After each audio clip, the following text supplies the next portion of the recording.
हकीकत पे मबनी है, मेरी अपनी आंखों देखी।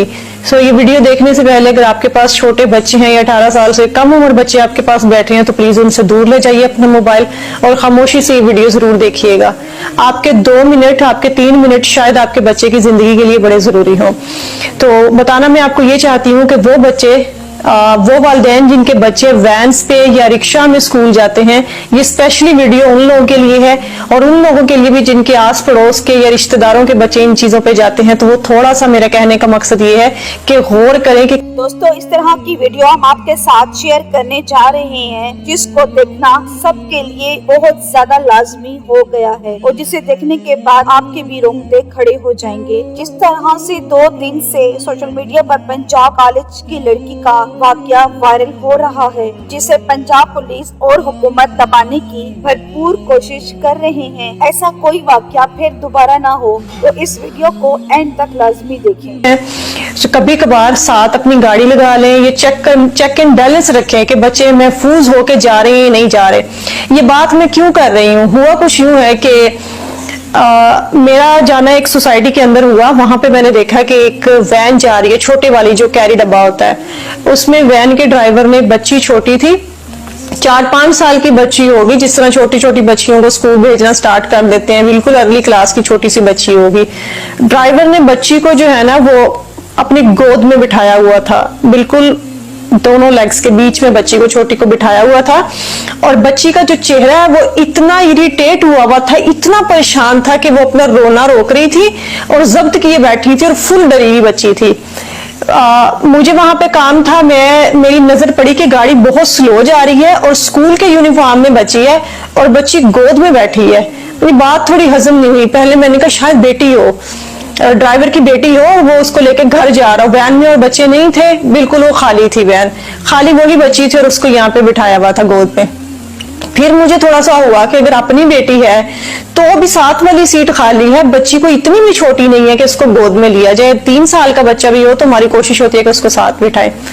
मैंने गाड़ी थोड़ी सी साथ लगा ली, गाड़ी वो बिल्कुल स्लो स्लो चल रही थी और जब मैंने गाड़ी साथ लगाई तो मैंने देखा कि ड्राइवर ने, मतलब बताते हुए मुझे खुद शर्म भी आ रही है और मेरा जो है ना वो कह लें कि दिमाग फटने वाला हो गया देख के कि उसने अपने कपड़े जो है वो नीचे किए हुए हैं और बच्ची के भी कपड़े थोड़े से डाउन किए हुए हैं।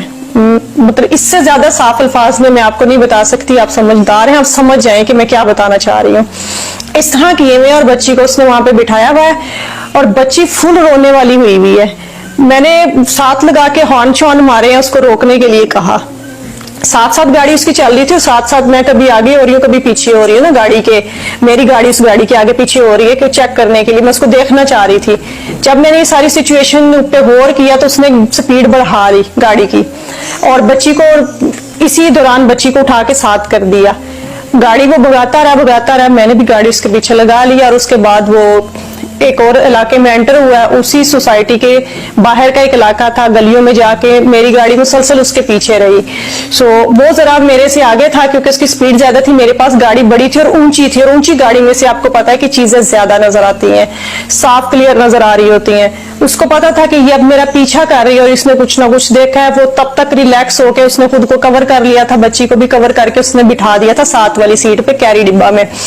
घर के बाहर वो गया है, उसने बेल दी है और बच्ची उतारी है और उनको पकड़ा के निकल गया है। मैंने थोड़ा सा पीछे गाड़ी लगाई है, मैं उतरी हूँ, मैंने बेल दी है, पहले तो कोई निकल नहीं रहा था, फिर निकले हैं तो फिर मैंने पूछा कि बच्ची है, उन्होंने कहा जी हमारी है। वैन वाला जा चुका था, इसी दौरान उसी जगह से टर्न लेके आगे की तरफ से ना वो निकल गया।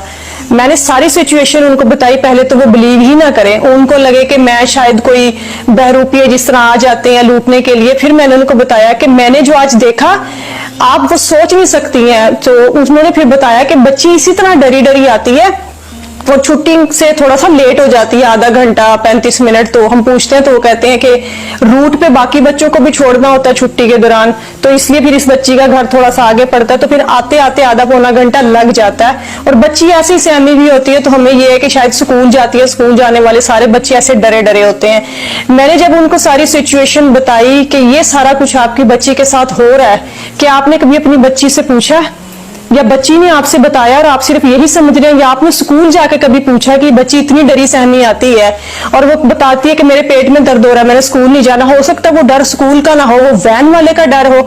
कभी आपने ये चीज नोटिस की है?